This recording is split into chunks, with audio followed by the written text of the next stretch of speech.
Matamgi Manipuri Wari channel asibu tabiriba khwai pumnamakpu taram nokjari ngasi muk lobirasi Tingkhanggi Leirang humfudra humdai suba tangka wahi ama phawa hairamdana kanasu khangalamdana chatkre nangdi aibuna thaibiramlaga sanglaba punsi lambi sida kainabana panthung ohen biramde mapoksibu nang yaudana punsi se karamna hinghaugani minungshi khangmande nongdambana aksu itausi yengba ngamdibra mabu amuktang khambiyugaba thamoigi janabi nungsibi mahakpo ahenbadu thamoi shokna kapi punsibasu ahenbabu konsinduna thammi ahenbadu thamoi shokna kapi awabadu phongdokpham khangdre kappadunasu apenba oiraktre makhongdu thillaga fawa kapi ahenbadu punsibadagi nanthoknabasu hotnai mayambana chetna konsinduna thamkibana machi lengba ngamde thawai yaudaba angel gi hakchangduna chatkiba maikai dude yenglaga machindasu nanghauraroi matagumna hairai dajo aina haijause amta tabiu angel na chatpa maikai da aisu chatke dajo mana thangliba khongthangse putsi yeroiba khongthangni ai magi maithongdo amuktang yengjahoge ai magi manakda chatke aibu phabiganu dajo aibu thadopiu punsibado ahenbada nungaitana yenglaga henba punsibasu matangduda ahenbabu phajingduna thamma ngamdre tapna thadorai ahenbadu mapidu taithokna chenkhre punsibasu mapidu taithoktuna memthoida call tawraga angel leitabagi paudu tammi laija hoishu function du loiba phawa yawramdre ningthibida fazana hairamlaga yumlomda hatu athu halai nandori chatpa fazatre haiduna yumda hankhre memthoisu yumda leihore sunilga laijagadu angel gi sanskar yawbala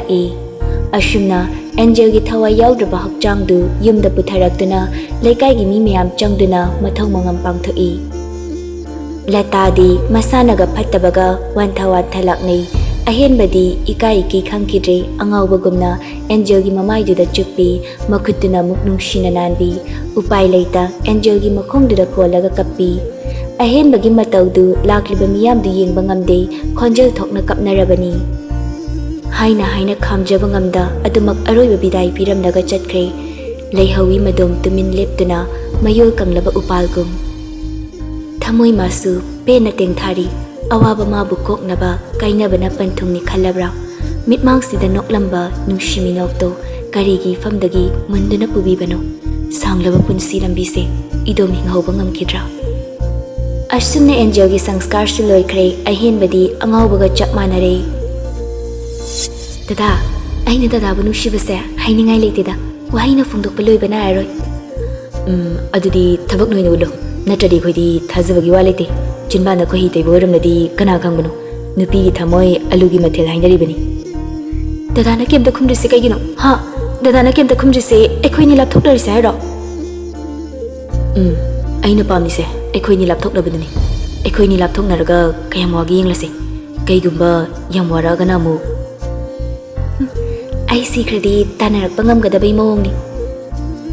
dumaina hari kaigino nangna sigi batholasu aidi sumna tungda tanarakani lairi pakte yoraga jom maharashta hainaraga nangbo mupuraga laktoini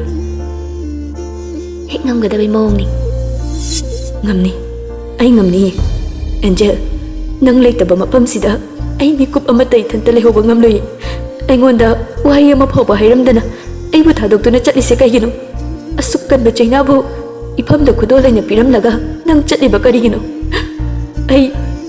yam ware angel nang aibu loba lao ai yam ware nang yaudana ai hingba ngamloye ai shunangi natung ilakani nang leitaba mafam sida ai mikup ama hoba leiba ngamloye angel nang leibu thadok ningbagi aibu kauba natro nang leibu unaningi haidusu nang leibu thadoktuna chatlamdagi mikup oibagiro angel gi photo du yenglaga hokhiba thodok kaya du ningsinglaga kappi khazai ani dudagi sintharakliba pirang singdasu atat akham leitare yengliba photo du ama mukhongi ahenbagi phone da hapkiba photo du ni nokmi ba maithong du munne yenglaga ahenbasu angawbagum numittugi thodok du ningsinglaga machindu haifet chunglaga noi makhutuna tapna nalaga angel nangdi nokmi ai ikairaba thamoi shibu yengduna leiba ngambra aina kapasi uraga nang pienbra ai Nangga lapnaba ngamlei haina nang adum chatlabako nang leibu thadoktuna chatkhigani ai nongmata khalude mangda phawba manglude nangba nungsibagi aigi chinchina haikibu wahi singdudi nafamda oinabani laknabani nangna saungna nganglakpadu taraga aigi thamoisina yam nungaijabani adubu nangi paukum khuding marau leiba wahi ngakta oirami aigi punsida kauba ngamloidaba koksida chuduna leihauradaba wahi oirami Angel nangi photo sina engonda kaidaudaino nangi photo si yenglaga ai punsi chupa hingba ngamloi ai suna nakta lakke wahi si hairaga ahen bedu phone du khanglanglangi aduga makhut ani duna mamai du khumjilaga kaplai punsi boy si yumjauda latagi manakta leirambani ahen bedu wan tharakpagi Angel gi phamungda tumhallambani ahen bana khonjal thokna lauraga kapkhalakpaduda mayam du kada chensinari ahen bedu makada makong tingthoklaga kappaga leirambadida leisemaga punsi bagani chingkhatlaga phamungduda famhalli punsi bedu tablap hairi henba yumda chalase tacho ai sumaina sum leiba ngamlaroi tacho ai magi manakta chatkrage ai yumda chatningdiye ai magi manakta ina chatninge tacho leisembasu mapi du tumina taithoklaga manang nupabu themjilai henba miyoi bai koise sigada bangaktani nangaina chatninge haiduna hekta chatpa yabam phamnate ishorna aigi aigi bidhi ta tamlaklabani ichando ekhoi sinushi adubu magi punsi chingjel loikibana ekhoina khamba ngamkhidabani henba nang wakal kitang chokthok patamu nangi Angel gi manakta nang nongma natraga nongmadi sungsoi shuiduna chatladabani ngai ngamtaba tawganu nangi laibak ta tamnamdabanani nang adumaina legadaba nate nangi Angel bu minungshi khangdana gari na thomnamlaga tumina chenkriba gari do chigatlaga driver do nakhutmakna naman khumgadabani ahen badu laishemada yengkhalai masado asawbana mai haure makuttu khutum tasilaga yam sauna hairai hatkani aigi khutmakna hatkani phangnabasu thigani ai tumina leithokloi ai mi hatkani tai ai mi hatkani aigi Angel bu iphamdagi setuna pubikiba makhoi budi aina lemna kaktharoi punsi basu ahen bagi lengjumda pop tharaga hatkadabani aigi naugi mitki pigi laman ta chongna khumbani ai su tumina leithokloi ado henba matam siam thingi yumda chatlase mayambana chatsi haibaduda ahen badu Angel gi monduda mamai du leithoklaga haifet yenglaga ta chau hoi yumda halo ai ngasi ge hingsimadi yang hangoraba magi kasda lehorage henba migi sule kai palibani mina fasana hainaroi yumda chatlase hayingan lakse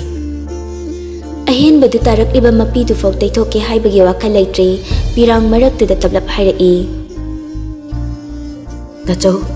mas leitre ima se kanaga lehogani Angel do ima bu yamna luna tawjabani aina si ma bu thadoktuna chatlabadi ma nai bu waro khini tacho ayum da chatloi laije du taba ngambagi pangal leishilaktre kadudagi thoraktuna mangonda famlaga hi kapi punsibaga leishembaga sunungaitani yengnei punsibadu thanamlasi haina ingit tawrai leisembasu hoi haibagum ingit tawrai leisembadu ahenbada amuk yengi ahenbagi matawduda mathanta thagdoklamgadaba kire kengba laijaga nanga yumdhalo aigi henbaga lehorage wahi si hairaga leisembadu chatlo haibagumna makok induna punsibada ingit tawrai punsibasu tapna hogatli phare phare noi lehoro ekoi chalage henba nang wakal hena khanjinganu ko Angel gi karma si pangthokpa loibaga mihat pasingdo tikat kadabani ahen badu karimta khumnakte masadu tarang amada laikre punsi badu laishembada amta thoro haina ingit toramnaga thokre laishembasu punsi bagi matung inarai mangolda punsi baga laijaga leplaga lairami laishembadu anidugi manakta changsilai punsi badu tablap hairai laishemba hen bas section asanoko wakal se fataba ngamdabanina langfang tawkhidra ayam pakhale magi apamba se thungalasi yumda mathanta leigadaba saru ekhoi amaga leiminabna fare aduri chaluki hayang ayungana laije khuni lage hoi baba sunga sai laki daine kakadi sanskar yoromlaga adum hankre oh phare noi chalo matam siam thengre ꯑꯁꯤ ꯍꯥꯏꯅꯔꯒ ꯄꯨꯟꯁꯤꯕꯒ ꯂꯥꯏꯖꯒꯗꯨ ꯆꯠꯈ꯭ꯔꯦ ꯂꯩꯁꯦꯝꯕꯁꯨ ꯑꯦꯟꯖꯦꯜꯒꯤ ꯀꯥꯗꯨꯗ ꯆꯪꯂꯛꯏ ꯐꯛꯂꯥꯡ ꯃꯌꯥꯗ ꯇꯥꯔꯤꯕ ꯑꯍꯦꯟꯕꯒꯤ ꯐꯣꯟꯗꯨ ꯇꯞꯅ ꯄꯥꯏꯈꯠꯂꯒ ꯍꯦꯟꯕ ꯅꯪ phone ꯅꯠꯇ꯭ꯔꯣ ꯁꯤꯕꯣ ꯑꯍꯦꯟꯕꯗꯨ ꯐꯃꯨꯡꯗ ꯂꯣꯡꯅ ꯇꯨꯝꯂꯒ ꯃꯃꯤꯠ ꯅꯥꯀꯟ ꯅꯥꯀꯟ ꯑꯅꯤꯗꯒꯤ ꯃꯄꯤꯗꯨ ꯁꯤꯟꯊꯩ ꯑꯗꯨꯒ ꯂꯩꯔꯤꯕ ꯐꯤꯕꯝꯗꯨꯗꯒꯤꯁꯨ ꯏꯍꯣꯡ ꯍꯣꯡꯗꯅ ꯇꯞꯂꯞ ꯈꯨꯝꯂꯛꯏ ꯃꯥꯅꯤ ꯇꯌꯥꯏ ꯑꯗꯨꯒꯤ ꯐꯣꯟꯗꯣ ꯑꯩꯒꯤ ꯃꯤꯠꯃꯥꯡꯁꯤꯗ ꯑꯃꯨꯛ ꯍꯟꯅ ꯎꯠꯂꯅꯨ ꯑꯩ ꯐꯣꯟ ꯄꯥꯏꯔꯔꯣꯏ ꯃꯥꯒꯤ ꯐꯣꯇꯣꯗꯨ ꯎꯔꯒ ꯍꯦꯟꯅ ꯃꯩꯆꯥꯛ ꯍꯥꯞꯄꯤ ꯑꯩ ꯈꯥꯡꯕ ꯉꯝꯗꯦ ꯇꯌꯥꯏ ꯑꯁꯨꯛ ꯋꯥꯅ ꯑꯩ ꯍꯤꯡꯗꯨꯅ ꯂꯩꯕ ꯉꯝꯂꯣꯏꯌꯦ ꯇꯌꯥꯏ ꯑꯩ ꯁꯤꯈ꯭ꯔꯒꯦ ꯅꯣꯏ ꯀꯅꯥꯝꯇ ꯑꯩꯕु ꯈꯥꯝꯂꯅꯨ ꯅꯣꯡꯃ ꯅꯠꯇ꯭ꯔꯒ ꯅꯣꯡꯃꯗꯤ ꯁꯤꯒꯗꯕꯁꯨ ꯂꯩꯔꯦ ꯑꯩ ꯁꯤꯈ꯭ꯔꯒꯦ ꯇꯌꯥꯏ ꯑꯦꯟꯖꯦꯜꯒꯤ ꯄꯣꯠꯂꯣꯏꯐꯝꯗꯨꯗ ꯑꯩꯕꯨꯁꯨ ꯄꯣꯠꯂꯣꯏꯕꯤꯔꯨ ꯋꯥꯍꯩꯁꯤ ꯍꯥꯏꯔꯒ ꯑꯍꯦꯟꯕꯗ ꯐꯨꯛ ꯍꯧꯒꯠꯂꯤ ꯐꯃꯨꯡꯗꯒꯤ ꯐꯟ ꯆꯣꯡꯊꯔꯛꯇꯨꯅ ꯆꯠꯀꯦ ꯇꯧꯏ ꯂꯩꯁꯦꯝꯕꯁꯨ ꯃꯁꯥꯗꯨ ꯏꯄꯥ ꯄꯥꯈꯠꯅ ꯑꯍꯦꯟꯕꯒꯤ ꯃꯈ꯭ꯋꯥꯡꯗꯨꯗ ꯈꯪꯀꯣꯟ ꯀꯣꯜꯂꯒ ꯍꯦꯟꯕ ꯃꯗꯨ ꯌꯥꯕ ꯅꯠꯇꯦ ꯍꯦꯟꯕ ꯅꯪ ꯑꯦꯟꯖꯦꯜꯒꯤ ꯂꯃꯟ ꯈꯨꯝꯒꯗꯕ ꯋꯥꯠꯂꯤꯌꯦ ꯇꯌꯥꯏ ꯑꯩ ꯃꯥ ꯎꯅꯤꯡꯉꯤ ꯃꯥꯒꯤ ꯃꯅꯥꯛꯇ ꯑꯣꯏꯅ ꯆꯠꯈ꯭ꯔꯒꯦ ꯑꯩꯕꯨ ꯊꯥꯗꯣꯛꯑ ꯇꯌꯥꯏ ꯑꯩꯅ ꯆꯥꯛꯂꯤꯕ ꯃꯩꯆꯥꯛꯁꯦ ꯅꯣꯏꯅ ꯈꯪꯕ ꯅꯠꯇꯦ ꯑꯩ ꯃꯥꯕꯨ ꯊꯃꯣꯏ ꯁꯦꯡꯅ ꯅꯨꯡꯁꯤꯕꯅꯦ 이마기 헨바 ꯂꯇꯥꯅ ꯊꯣꯡꯖꯤꯟ ꯃꯌꯥꯗ ꯂꯦꯞꯂꯒ ꯃꯃꯤꯠꯇꯒꯤ ꯃꯄꯤ ꯇꯥꯅ ꯈꯣꯟꯖꯦꯜꯗꯨ ꯇꯅꯤꯛ ꯇꯅꯤꯛ ꯑꯍꯦꯟꯕꯕꯨ ꯀꯧꯔꯛꯄꯅꯤ ꯑꯍꯦꯟꯕꯗꯨ ꯆꯞ ꯂꯦꯞꯄꯤ ꯂꯇꯥ ꯆꯪꯁꯤꯜꯂꯛꯇꯨꯅ ꯑꯍꯦꯟꯕꯒꯤ ꯃꯃꯥꯡꯗ ꯂꯦꯞꯂꯒ 이마기 헨바 ꯅꯪ ꯑꯗꯨꯃꯥꯏꯅ ꯇꯧꯒꯅꯨ 이마 ꯌꯦꯡꯕ ꯉꯝꯗ꯭ꯔꯦ 이마ꯁꯨ 이자기 ꯇꯨꯡ 인두나 ꯆꯠꯅꯤꯡꯉꯤ ꯑꯗꯨꯕꯨ ꯑꯩꯈꯣꯏꯅ ꯆꯠꯅꯤꯡꯉꯤ ꯍꯥꯏꯗꯨꯅꯁꯨ ꯃꯥꯒꯤ ꯃꯇꯨꯡ 인ꯕ ꯉꯝꯗ꯭ꯔꯦ 이자ꯅꯁꯨ ꯑꯩꯕꯨ ꯊꯥꯗꯣꯛꯂꯝꯂꯒ ꯆꯠꯈ꯭ꯔꯦ 이마기니 하이바다 그나수 레이바 나tte ꯅꯪꯅ ꯐꯠꯇ ꯅꯨꯡꯗ ꯊꯣꯛꯈ꯭ꯔꯕꯗꯤ ꯃꯥꯒꯤ ꯀꯔꯃꯗꯤ ꯀꯅꯥꯅ ꯁꯣꯟꯕꯤꯒꯅꯤ ꯑꯍꯦꯟꯕꯗꯨ ꯃꯈꯥꯗ ꯉꯦꯛꯐꯝ ꯊꯩ ꯂꯇꯥꯁꯨ ꯃꯈꯥ ꯇꯥꯔꯛꯏ ꯏꯃꯥꯗꯤ ꯁꯤꯔꯕꯁꯨ ꯌꯥꯔꯦ ꯅꯪꯗꯤ ꯁꯤꯕ ꯌꯥꯗ꯭ꯔꯤꯌꯦ ꯑꯩꯒꯤ ꯏꯆꯥꯗꯣ ꯃꯔꯥꯏꯕꯛ ꯌꯥꯝꯅ ꯊꯤꯈ꯭ꯔꯕꯅꯤ ꯄꯣꯛꯄꯗꯒꯤ ꯅꯨꯡꯉꯥꯏꯕ ꯐꯪꯖꯔꯛꯇ꯭ꯔꯕꯤꯅꯤ ꯃꯥꯒꯤ ꯀꯔꯃꯁꯤꯐꯥꯎ ꯅꯤꯡꯊꯤꯅ ꯄꯥꯡꯊꯣꯛꯇ꯭ꯔꯕꯗꯤ ꯏꯃꯥ ꯁꯤꯕ ꯉꯝꯂꯣꯏꯗꯧꯔꯤꯌꯦ ꯏꯃꯥꯒꯤ ꯍꯦꯟꯕ ꯅꯪ ꯑꯃꯨꯛꯇ ꯇꯞꯊꯈꯣꯑꯣ ꯑꯍꯦꯟꯕꯗꯨ ꯂꯇꯥꯗ ꯌꯦꯡꯂꯒ ꯋꯥ ꯑꯃ ꯐꯥꯎꯕ ꯍꯥꯏꯗꯅ ꯃꯄꯤꯗꯨ ꯇꯞ ꯇꯞ ꯇꯥꯔꯤ ꯑꯁꯣꯝꯗ ꯔꯥꯁꯤꯁꯨ ꯅꯟꯗꯣꯅ ꯇꯝꯕꯗꯒꯤ ꯑꯦꯟꯖꯦꯜ ꯁꯤꯕꯒꯤ ꯄꯥꯎꯗꯨ ꯇꯥꯔꯦ ꯅꯟꯗꯣꯗꯤ ꯆꯥꯛ ꯏꯁꯤꯡ ꯆꯥꯗꯦ ꯃꯊꯛꯇ ꯆꯤꯌꯔ ꯑꯃ ꯊꯥꯔꯒ ꯇꯨꯃꯤꯟꯅ ꯐꯝꯗꯨꯅ ꯂꯩꯈ꯭ꯔꯦ ꯔꯥꯁꯤꯁꯨ ꯄꯥꯎꯗꯨ ꯇꯥꯕꯗ ꯁ꯭ꯋꯥꯏ ꯂꯥꯎꯈ꯭ꯔꯦ ꯃꯁꯥꯗ ꯅꯨꯡꯉꯥꯏꯇꯕꯁꯨ ꯄꯣꯛꯏ ꯍꯦꯟꯕꯗꯨ ꯑꯉꯥꯎꯕꯒ ꯆꯞ ꯃꯥꯟꯅꯍꯧꯔꯦ ꯍꯥꯏꯕꯒꯤ ꯄꯥꯎꯁꯨ ꯇꯥꯔꯕꯅꯤ ꯂꯥꯛ ꯊꯃꯣꯏ ꯀꯟꯕꯤ ꯃꯃꯥ ꯑꯣꯏꯁꯅꯨ ꯃꯆꯥꯒꯤ ꯑꯋꯥꯕ ꯌꯦꯡꯕ ꯉꯝꯕꯤ ꯃꯃꯥ ꯑꯃꯠꯇ ꯂꯩꯔꯝꯂꯣꯏ ꯃꯆꯥꯅ ꯑꯣꯟꯅ ꯊꯣꯏꯅ ꯀꯞꯍꯧꯏ ꯇꯥꯕꯗ ꯔꯥꯁꯤꯗꯨ ꯂꯩꯐꯝ ꯈꯪꯗꯦ ꯅꯨꯃꯤꯗꯥꯡ ꯊꯦꯡꯂ ꯐꯥꯎꯕ ꯃꯥꯡꯒꯣꯜꯗ ꯐꯝꯂꯒ ꯑꯍꯦꯟꯕ ꯍꯜꯂꯛꯄ ꯉꯥꯏꯗꯨꯅ ꯂꯩ ꯐꯅ ꯊꯦꯡꯖꯤꯜꯂꯛꯂꯕꯅꯤ ꯑꯍꯦꯟꯕꯗꯨ ꯍꯜꯂꯛꯇ꯭ꯔꯤ ꯐꯣꯟ ꯇꯧꯔꯁꯨ ꯑꯣꯐ ꯍꯥꯏꯔꯛꯏ ꯎꯄꯥꯏ ꯂꯩꯇꯦ ꯔꯥꯁꯤ ꯉꯁꯤꯗꯤ ꯃꯁꯥꯗꯨ ꯄꯨꯡꯄꯪ ꯄꯪꯊꯈ꯭ꯔꯦ ꯃꯥꯡꯒꯣꯜꯗꯨꯗ ꯍꯪꯒꯠ ꯍꯟꯗꯥ ꯆꯠꯂꯒ ꯂꯩ ꯇꯟꯖꯥꯗꯨꯗ ꯄꯨꯛꯇ ꯌꯦꯞꯂꯤꯕ ꯐꯣꯟꯗꯨ ꯀꯣꯜ ꯂꯥꯛꯏ ꯔꯥꯁꯤꯁꯨ ꯐꯣꯟꯗꯨ ꯇꯞꯅ ꯄꯥꯏꯈꯠꯂꯤ ꯍꯜꯂꯣ ꯔꯥꯁꯤ ꯌꯥꯝ ꯎꯁꯤꯠꯇꯅ ꯅꯦꯅꯦ ꯔꯥꯁꯤꯗꯨ ꯄꯤꯁꯨꯝꯗꯨ ꯈꯪꯁꯨꯛ ꯁꯨꯛꯆꯤꯜꯂꯒ ꯔꯥꯁꯇꯨ ꯀꯔꯦꯝꯅꯅ ꯈꯨꯝꯂꯛꯏ ꯍꯥꯎ ꯅꯆꯥꯅꯨꯄꯥꯅ ꯎꯔꯥꯎ ꯊꯔꯥꯎ ꯀꯞꯄꯗꯨ ꯅꯦꯅꯦꯒꯤ ꯊꯃꯣꯏꯗ ꯀꯔꯤ ꯐꯥꯎꯕꯤꯕꯒꯦ ꯌꯦꯡꯕ ꯅꯨꯡꯉꯥꯏꯕ꯭ꯔꯣ ꯔꯥꯁꯅ ꯅꯣꯛꯃꯤ ꯅꯣꯛꯃꯤ ꯍꯥꯏꯔꯛꯂꯤꯕ ꯋꯥꯗꯨ ꯇꯥꯕꯗ ꯔꯥꯁꯤꯗꯨ ꯄꯥꯏꯔꯤꯕ ꯐꯣꯟꯗꯨ ꯅꯥꯀꯣꯡꯗ ꯍꯦꯟꯅ ꯆꯦꯠꯅ ꯄꯥꯏꯔꯗꯨꯅ ꯃꯤ ꯇꯥꯈꯤꯅꯤ ꯃꯇꯥꯒꯨꯝꯅ ꯈꯣꯟꯖꯦꯜꯗꯨ ꯇꯞꯂꯞꯅ ꯔꯥꯁ ꯀꯔꯤꯅꯣ ꯅꯪꯅ ꯍꯥꯏꯔꯤꯕ ꯃꯌꯥꯝꯁꯤꯕꯣ ꯑꯍꯦꯟꯕꯅ ꯅꯨꯡꯁꯤꯅꯕ ꯅꯨꯄꯤꯗꯨ ꯅꯦꯅꯦꯅꯁꯨ ꯄꯥꯝꯗꯒꯨꯝ ꯇꯧꯗꯥꯏꯅꯦ ꯅꯆꯥꯅꯨꯄꯥꯅꯗꯤ ꯌꯥꯝ ꯄꯥꯝꯖꯕꯅꯤ ꯅꯨꯡꯁꯤꯖꯕꯅꯤ ꯔꯥꯁ ꯑꯩꯉꯣꯟꯗ ꯈꯨꯠ ꯊꯥꯔꯕꯅꯤꯅ ꯃꯥꯁꯨ ꯆꯩꯅꯥ ꯐꯪꯕ ꯇꯥꯕꯅꯤ ꯅꯨꯃꯤꯠꯇꯨꯗ ꯑꯩꯕꯨ ꯃꯥꯅ ꯃꯌꯥꯝ ꯃꯃꯥꯡꯗ ꯈꯨꯠ ꯊꯥꯕ ꯏꯃꯨꯡ ꯃꯅꯨꯡꯅꯤ ꯍꯥꯏꯕꯒꯤ ꯋꯥꯈꯜ ꯀꯔꯤꯁꯨ ꯈꯟꯗꯕ ꯑꯩꯕꯨ ꯀꯔꯤꯁꯨ ꯂꯩꯇꯅ ꯈꯟꯕꯗꯣ ꯉꯁꯤꯗꯤ ꯀꯔꯤ ꯊꯣꯛꯂꯦ ꯃꯥꯒꯤ ꯊꯃꯣꯏ ꯀꯥꯏꯍꯜꯂꯦꯗꯅ ꯔꯥꯁꯀꯤ ꯋꯥꯗꯨ ꯇꯥꯕꯗ ꯔꯥꯁꯤꯗꯨ ꯃꯪꯒ ꯆꯞ ꯃꯥꯟꯅꯩ ꯁꯥꯎꯅꯤꯡꯕꯅ ꯋꯥ ꯉꯥꯡꯕ ꯐꯥꯎꯕ ꯊꯣꯛꯇ꯭ꯔꯦ ꯈꯣꯟ ꯀꯟꯇꯛꯅ ꯍꯥꯏꯒꯗꯕꯗꯨꯁꯨ ꯂꯩꯔꯤꯕ ꯁꯦꯀ꯭ꯌꯨꯔꯤꯇꯤꯁꯤꯡꯗꯨꯅ ꯇꯥꯈꯤꯒꯗ꯭ꯔꯥ ꯄꯥꯈꯠꯆꯩ ꯃꯁꯥꯗꯨ ꯐꯥꯊꯕ ꯌꯥꯕ ꯐꯥꯊꯔꯒ ꯇꯞꯂꯞꯅ ꯍꯥꯏꯔꯛꯏ ꯅꯪ ꯍꯌꯦꯡꯉꯩꯒ ꯎꯅꯁꯤ ꯄꯨꯡ ꯑꯃꯗ ꯃꯐꯝꯗꯨꯗ ꯉꯥꯏꯔꯝꯃꯨ ꯋꯥꯍꯩꯁꯤ ꯍꯥꯏꯔꯒ ꯔꯥꯁꯤꯗꯨ ꯔꯥꯁꯀꯤ ꯄꯥꯎꯈꯨꯝ ꯉꯥꯏꯔꯝꯗꯅ ꯐꯣꯟꯗꯨ ꯁꯠ ꯀꯛꯊꯠꯂꯤ ꯃꯥꯅ ꯑꯗꯨꯛ ꯅꯨꯡꯁꯤꯅ ꯑꯗꯨꯛ ꯊꯥꯖꯅ ꯊꯝꯂꯤꯕ ꯔꯥꯁꯃꯛꯅ ꯃꯥꯒꯤ ꯃꯥꯌꯣꯛꯇ ꯂꯦꯞꯄꯛꯄꯗꯨꯗ ꯔꯥꯁꯤꯗꯨ ꯁꯥꯎꯅꯤꯡꯕꯗ ꯄꯟꯈꯩ ꯂꯩꯇ꯭ꯔꯦ ꯃꯇꯨꯡ ꯇꯥꯕꯗ ꯑꯍꯦꯟꯕꯗ ꯀꯔꯤ ꯇꯧꯔꯛꯀꯅꯤ ꯈꯟꯕꯗ ꯔꯥꯁꯤꯗꯨ ꯃꯁꯥꯗꯨ ꯄꯥꯈꯠꯄꯁꯨ ꯄꯣꯛꯏ ꯃꯊꯥ ꯁꯥꯅ ꯁꯣꯐꯥꯗꯨꯗ ꯐꯝꯊꯩ ꯑꯗꯨꯒ ꯃꯆꯤꯟꯗꯁꯨ ꯈꯣꯏꯁꯥꯎꯅꯅ ꯁꯣꯜꯂꯤ ꯅꯪꯃꯛꯅ ꯑꯩꯒꯤ ꯏꯆꯥꯒꯤ ꯊꯃꯣꯏ ꯀꯥꯏꯅꯕ ꯊꯕꯛ ꯇꯧꯕ ꯍꯌꯦꯡꯗꯤ ꯋꯥ ꯆꯞ ꯆꯥꯕꯤ ꯑꯃ ꯍꯥꯏꯅꯒꯅꯤ ꯑꯩ ꯇꯨꯃꯤꯟꯅ ꯂꯩꯊꯣꯛꯄ ꯌꯥꯔꯔꯣꯏ ꯑꯩꯒꯤ ꯏꯆꯥ ꯃꯥꯡꯕ ꯇꯥꯔꯦ ꯃꯃꯥ ꯊꯦꯡꯂꯦ ꯏꯃꯨꯡ ꯆꯪꯂꯛꯎ Nandona hairakpani Rasidu khangpre khangi. Kari haiba moi baba? Henbado yumda hansi yadri. Nupi machadugi yumda lehore hari. Ha, kanana haireno. Moi baba, ichado kari story dra. Laisembaga lehawi hari. Sana hoidusu yumda halaktini. Kaidorabano khangdi. Aine phone amta tarukige. Nang changlo ko. Nandodo gyantana sum hairambadagi amuk tarang chatki punsiba hoi yumda laitre haiba kauri machinda murum solaga changkhre. Rasidu nahan makaidi mapuroibana gyantadana ngangbadu mathamoi penjabani adubu ngasidi magi kana leiraktraba yeknabana langoi chansilapa mikupsida nandona ngangduna changkhribadu taraga nungaitaba supoi. Masana pamjana chukhatkiba maidu ngasidi mapung phana chakhalakle. Rasidu tarang chatkre mamittagi mapi takiba khangaude mapidu fatfat taithoklaga phamlambadu fu khawalaga imungda changsili. Asomda punsiba hoisu yum yore matamdu fana thengbo oibana memthoi hoi loina tumlamle anidu chak chaning mapoktre moigi kada oina changlai haina ruba naidana firoldu sasat hongdoknaduna phamungda oina kakhatli. Laizidi phone ganing singludre masadu manglaga adum lei punsibadu magi phone du ngasai khai off thamnubani tumba changbadida phone du off hangi. Aduk thingladu fau punsibagi phone off hangba ngairamba oiramali phone du off hangbaga call tawshilakpan hali. Aduk thinglaba matamduda call lakpaduda laizisu kananu haibagumna punsibadu ansilai. Lakliba call dusu unknown number ni punsibasu paishira pairoshira ngahak yengduna lei laizisu tablap hairai. Phone tawraido kanano dada? Punsibasu laizari yenglau khumlai. Khangdi number khangdabani. Paikhattoiro. Tawraise anirakti sure paikhalaga yengi. Hoi. Punsibasu phone du paikhalaga. Hello.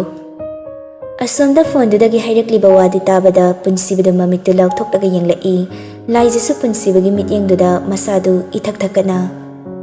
Kaidorage dada? Phone tawraidu kanano? Laizana pakhana wa hairakpaduda punsibadu makut khudombiduna laizagi chinbalduda thamlaga wa nganganu haibagumna makoktu fatfat hairai. Laizasu punsibada tingak yengi punsibasu tablap khumlai. Oh, yam nungaizari tamo. Ai hana sakhangjaudre. Waruga deko tamo. Warudi. Ekhoi miyam chongnaga honadawni. Tamo, ai heng tamogi dalagi. Tamona sangadaba matamda haibiro. Hoi. Adudi hengdo sum hairak ngasai khai ai try tawani off sum hairi hauji off hangwagi SMS lakpasida thingna tokshilai punsibagi pakhumdu tabada laizadu wakhaldu khajikti yangi adudi punsiba thamlage ko somda loishingadaba thabak khra lei hoi tamo wahai asi hairaga punsibadu phone du thami ngahaktangda phone lakliba notification mayamdu onthokna yamkhre lakliba notification mayamdu hanne yengludre phone na kanda thamlaga laizarom do ansilai mamit aniduna masadu ithak thakana pangliba laizagi mittuda yenglaga mong hadana kaurai. Laizadu ipa pakhana. Punsibadu laizagi makhwangduda tapna kolaga mong hadana hairai.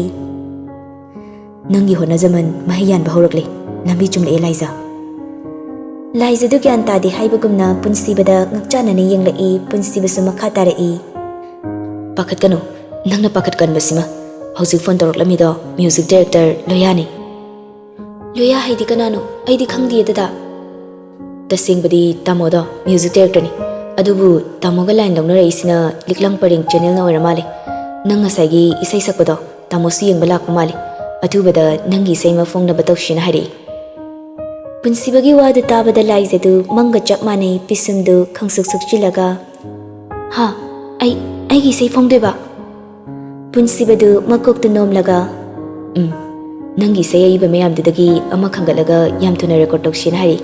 Moigi channel do subscriber di yamdriba male. Adushu ekoi sohanbani. Adugidi kashu kaidi tanja phanglingai da takshil horasi. Nokmi tawramba laizadu thangnaba mikupta ahenbabu khangning singi maithongdu sathanjinki punsibasu tablapna makha tarai. Moina puthokshi haidrasu aina somda wari sanarga leibani adubu ahenbagi audio film sida hauzik aina ko chencheluba ngamlaroi aduna moina phongsi harise hana phonglase Dada, ai haifam khangde. Henbagi oiriba mahong sida ai kemta tawningde. Isaiga sakningde dada. Isaido haidokro.